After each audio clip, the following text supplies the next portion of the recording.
دوستو، اگر آپ نے ابھی تک ہمارا چینل سبسکرائب نہیں کیا تو آپ یہاں سے ہمارا چینل سبسکرائب کریں۔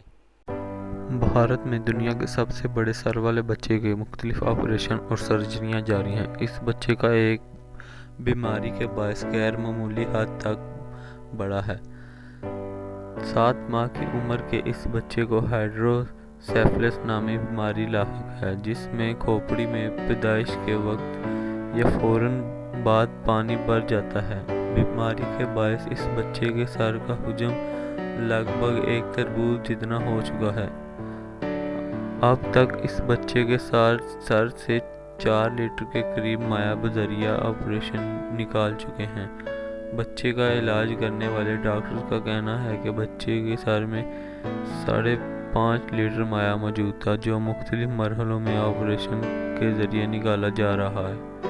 ہر آپریشن کے بعد بچے کے سر کا حجم کچھ چھوٹا ہو جاتا ہے، تاہم اسے معمول کے مطابق آنے میں کچھ وقت درکار ہے۔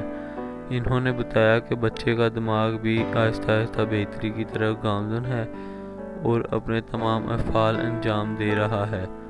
بھارت کے چھوٹے سے قصبے رنپور کے رہائشی اس بچے کے ماں باپ کمیلاش داس اور کویتا کا کہنا ہے کہ ان کے خاندان اور دیگر برادری والوں نے ان کے غیر معمولی بچے کی وجہ سے ان سے ملنا جلنا چھوڑ دیا تھا۔ انہوں نے بتایا کہ ان کے پڑوسی اور خاندان والے بچے کو بھوت پکارتے تھے، تاہم انہیں امید ہے کہ مکمل صحت یابی کے بعد جب ان کا بچہ بھی عام بچوں کے جیسا ہو جائے گا تو برادری والے ان سے دل آزار ناموں سے پکارنا چھوڑ دیں گے۔